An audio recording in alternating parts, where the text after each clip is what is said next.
Hello NIOS and home schooling parents. நிறைய பேருக்கு NIOSல subject choice எப்படி எடுக்கணுன்றதில் இன்னும் கன்ஃபியூஷன்ஸ் இருக்குது. ஏன்னா NIOSல வந்து பார்த்திங்கன்னா OBE A level, B level certificate, C level சர்டிஃபிகேட்டுன்னு சொல்லுவாங்க. தட் இஸ் A லெவல்னா 3rd ஸ்டாண்டர்ட், B லெவல்னா 5th ஸ்டாண்டர்ட், C லெவல்னா 8th ஸ்டாண்டர்ட். இதுக்கு பார்த்தீங்கன்னா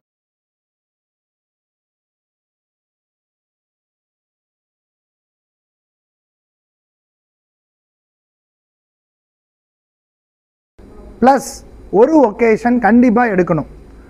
ஒகேஷன் வந்து பார்த்தீங்கன்னா நீங்கள் அட்மிஷன் போடுறப்ப ஒரு பெரிய லிஸ்ட்டே இருக்குது. அதிலிருந்து நீங்கள் சூஸ் பண்ணிக்கலாம்.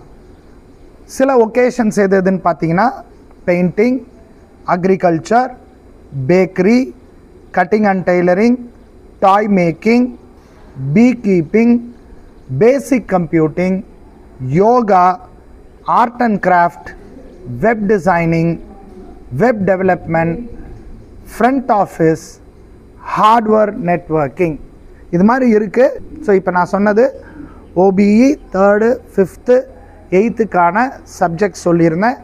இதில் எந்த சாய்ஸும் உங்களுக்கு கிடையாது.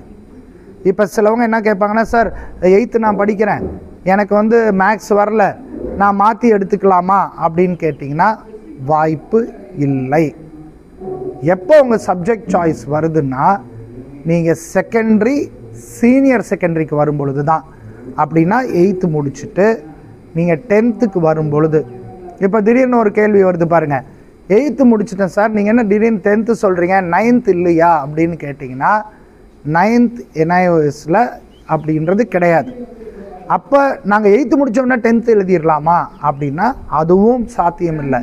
நீங்கள் 8th முடிச்சுட்டு 1 year கம்ப்ளீட் ஆன வாட்டி தான் நீங்கள் என்ன பண்ண முடியும்னா 10th அப்ளையே பண்ண முடியும்.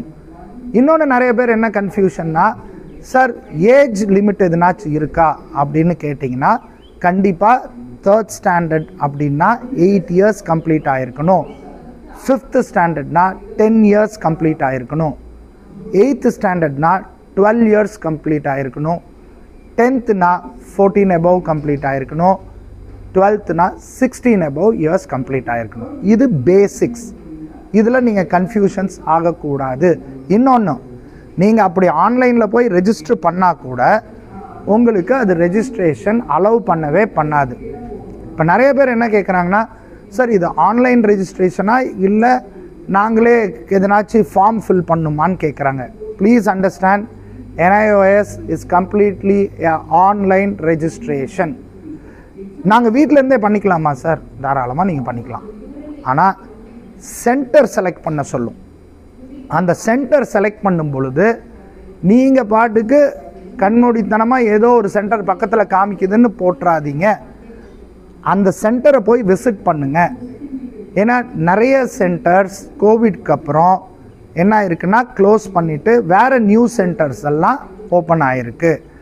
இது தெரியாமல் நீங்கள் பாட்டுக்கு ஆன்லைனில் பார்த்தேன் சார், போட்டேன், எனக்கு ரிப்ளையே பண்ண மாட்டேங்கிறாங்க, ஃபோன் அடித்தாலும் அந்த சென்டர் எடுக்க மாட்டேங்கிறாங்கன்னு சொன்னீங்கன்னா அது நீங்கள் பண்ண தப்புன்னு புரிஞ்சுக்கோங்க. ஸோ ஆன்லைனில் வீட்டிலருந்தே நீங்கள் பண்ணுறீங்கன்னா நீங்கள் கண்டிப்பாக எந்த சென்டரை ரெஜிஸ்ட்ரேஷனில் போட போகிறீங்களோ அந்த அக்ரிடேட்டட் சென்டரை நேரில் போய் பார்க்கணும்.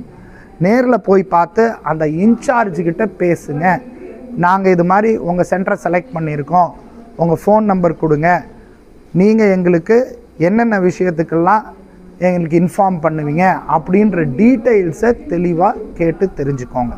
ஸோ இது நான் இப்போ OBE பற்றி சொல்லியிருக்கேன்.